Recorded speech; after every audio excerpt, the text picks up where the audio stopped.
Hey, this is John Carlos, and I'm here with a look at the Funko Pop of Yule Ball Ron Weasley.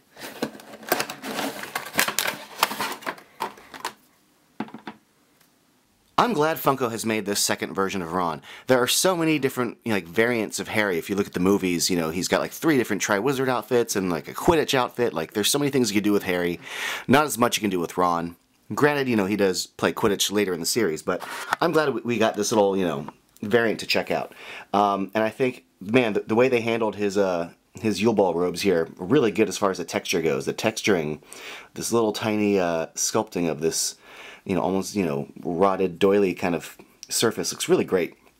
Also, the little red edges along the back have their own little textured pattern to them, so that's really, really strong sculpting here. So this looks great. Also, the way the fabric kind of hangs down looks really good on the pants and the coat. Funko's really great at handling fabric wrinkles. And then you get to the vest, which it's interesting. There's a very detailed pattern that vest has in the film, and they've tried to do it here with this little kind of black paint surface against the tan. It's really hard to achieve that kind of pattern. I mean, they tried here, but what's interesting is if you're hunting in stores, some of the vests I saw, the black paint was really thick and blotchy and ruined the look of the pattern. So if you care about that, be on the lookout for that. But there were several that were pretty good. But look, the white paint for the buttons look really, really good. The white on the collar is decent. The bow tie is clean enough.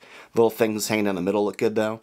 And the red paint is really clean. So overall, I do dig the outfit. It's very well sculpted, of a very ridiculous outfit, which is great. Now his hair is really good as far as the sculpt goes. I love that they handled the shag of his hair, because as the series progressed, at this point in the series, Ron's hair was very long, very shaggy. I love that it's sculpted and waves around the ears, and the paint, for the most part, follows the sculpt really well. There's a little bit of like some orange dotting there that fell on the face. Not too bad though.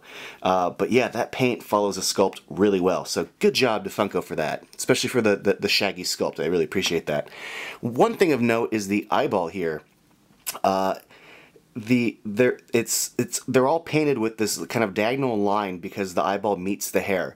There were some where the black eyeball paint bled onto the hair, which made the eyeball look really weird. Also, I saw a bunch where the line, the separation between the eyeball and the hair was kind of distinct.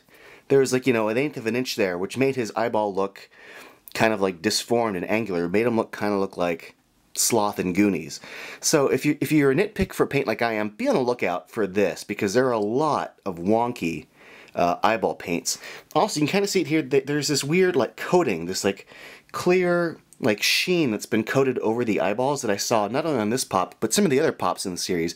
Not really sure why, but it's like this extra coating, and it creates these big clear circles around the surface of the eyeballs, like onto the skin, and makes the skin around their face look all wet. And I don't really understand why. But, in certain angles of lighting you don't see it, but in certain angles you totally do. That aside though, this is a rad looking pop. I love his goofy outfit. I love Ron. I love that they sculpted his shaggy hair. Like, I got no complaints when it comes to this figure in particular, despite my nitpicks. If you, like me, are, nitpicky about paint jobs when you hunt in stores. But if you're not, then disregard all that. This is a great pop and I love it. Thanks for watching.